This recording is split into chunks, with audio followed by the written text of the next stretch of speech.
Hi guys, it's Mrs. Schacht here, and I am here to kick off Chapter 10 and the rise of Jacksonian democracy. So obviously this is very much related to the presidency of Andrew Jackson, but before I get into that, I just want to mention that Jacksonian democracy is really this kind of political revival that's taking shape. And what's interesting is that it's also happening right alongside the market revolution. And it's also happening right alongside something that you're going to read about called the Second Great Awakening, which is a religious revival. So you're kind of starting to see more and more Americans involved in the economy, involved in politics, and involved in religion. So there are a lot of changes taking place here during Unit 4.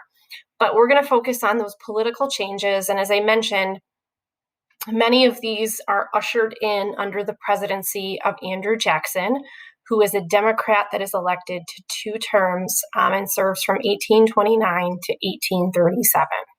So, what exactly is Jacksonian democracy? To simply state it, it's really more and more average Americans are now becoming invested and a part of the political process. So, for instance, you'll notice that the voter turnout increases pretty significantly between 1836 and 1840. And this is due to something that's called universal white male suffrage. Essentially, many states used to have stipulations on who could vote. And those that could vote in many states were usually white male landowners or white male landowners of a certain religion. These property and religious qualifications are stripped away during this time.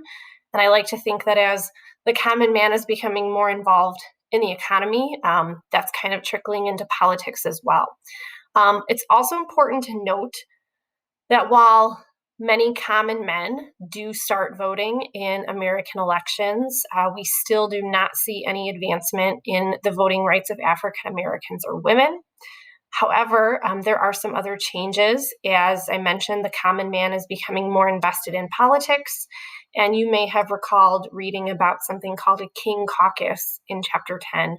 And that essentially refers to the fact that instead of like small political parties in Congress choosing presidents, we now see the American people actually voting for their president.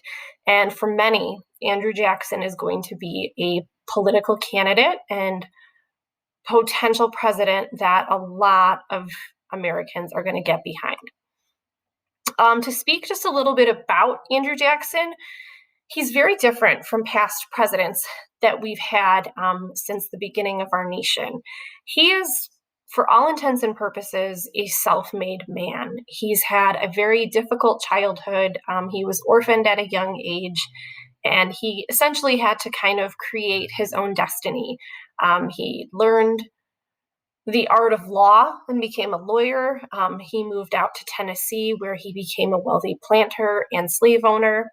And he did serve in Congress in both houses for a brief period of time. And if you guys are ever in the Nashville area in Tennessee, just outside of town is his home. This is the Hermitage, his old plantation that you can visit. You know it's my video if I include some vacation photos.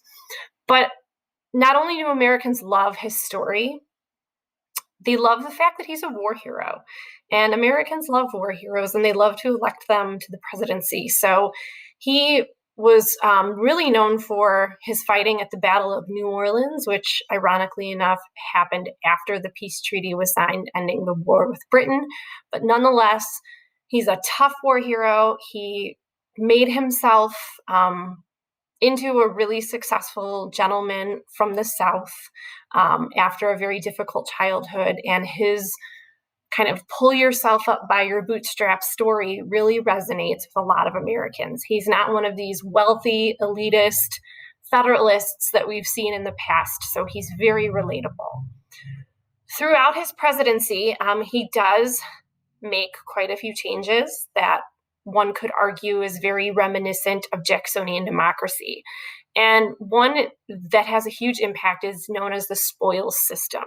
So instead of politically appointed positions transferring from president to president, he believed that people who were loyal to him or loyal to the Democratic Party should have political positions regardless of political experience. So he ended up replacing approximately 10% of all federally appointed positions, as I mentioned, to friends or those who had been loyal to the party.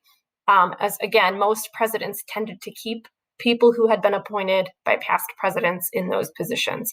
He also believed in like rotation. So what that meant is, if you are the Treasury Secretary, you should hold that position for maybe a year and then somebody else should hold it and vice versa. So he believed that by appointing people who were loyal and constantly rotating and bringing in new kind of fresh faces into these positions, it would alleviate against political corruption, although many of his enemies said that it did entirely the opposite. Okay.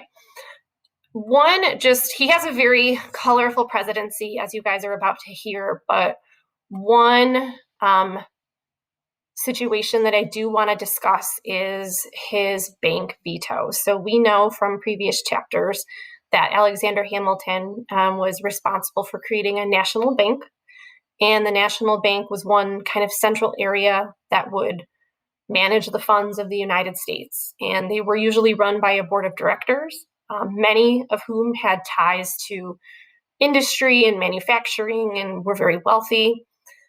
And so the national bank came up for recharter. So it was only in existence for a certain amount of time, and it was about to expire.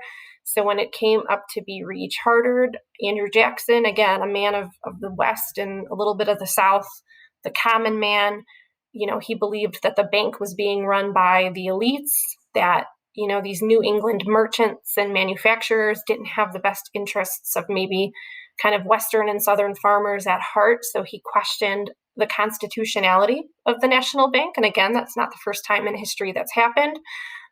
When Congress voted to recharter extend the lease, if you will, of the Second National Bank, he vetoed that recharter attempt.